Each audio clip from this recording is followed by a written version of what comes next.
Welcome to the House Doctor. Today I'm going to show you how you can change one of these ceiling lights. Stay tuned. To be safe, the first thing you're going to want to do is cut the power off. With these fluorescent fixtures, you can never really be 100% sure how they're installed. They're not normally installed like a regular light fixture where they're attached to an electrical box. Sometimes these are just screwed to the ceiling or molly bolts. We'll find out when we start taking it apart.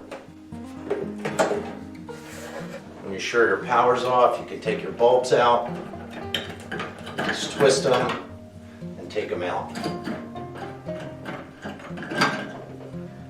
You're not supposed to take these and throw them in recycling. I'll leave it up to you to figure out how to safely dispose of them without poisoning the environment. But just be careful.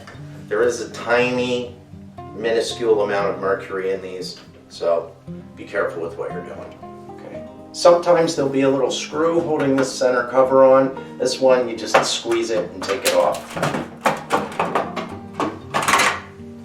If you ever have one of these you need to repair, this is what you're going to swap out. It's called the ballast. This is what normally goes bad on these fixtures. So if you need to change a ballast, it's pretty simple. A couple of wires and 2 screws holding it in place. Make sure you have some kind of tester like this or a multimeter to make sure the power's shut off. And we're good here. I don't have power on either wire, so I can start disconnecting this.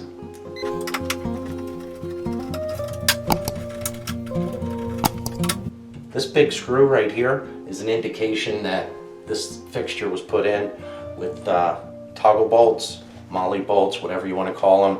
Ones with the wings that flip open, tighten up when you take them out. So we need to get this screw out completely. And there's another one over here.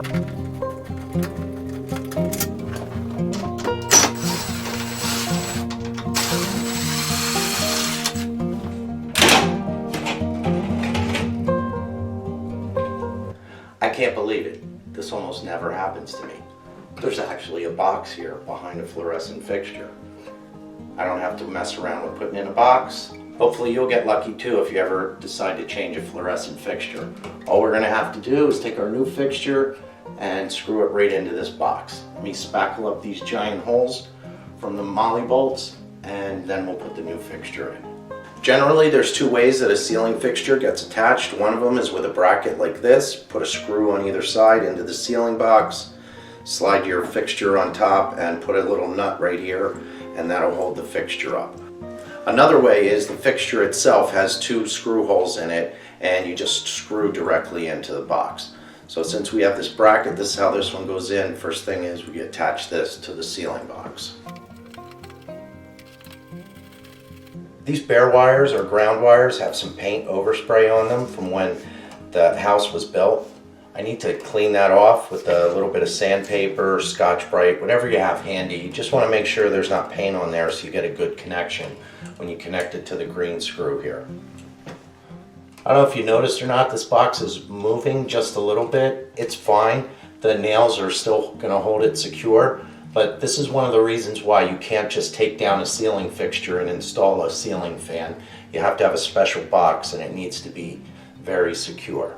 I'm going to wrap this wire around the green screw clockwise and tighten it up so I have a good connection to this bracket.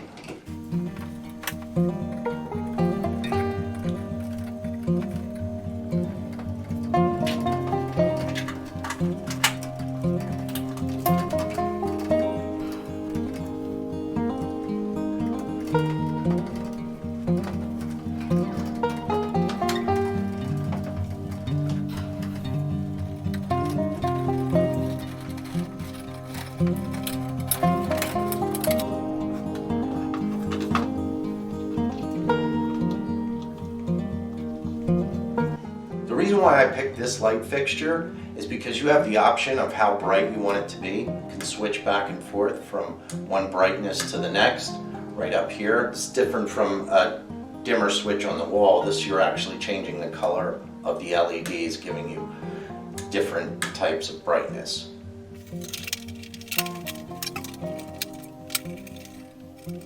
So what do you think of the light fixture I picked? I think I like it. leave a comment down below. Let me know what you think. I really like the ability to switch it from one brightness to the next. That way I don't have to worry about I made the wrong choice. This light's in a walk-in closet. I have a whole video where I'm completely renovating this closet. You can check it out start to finish. If you want to see how beautiful this thing looks when it's done, check out the video. It's going to be right here. And there'll be other videos I'm putting out on a regular basis, so hit the subscribe button. Thanks for watching.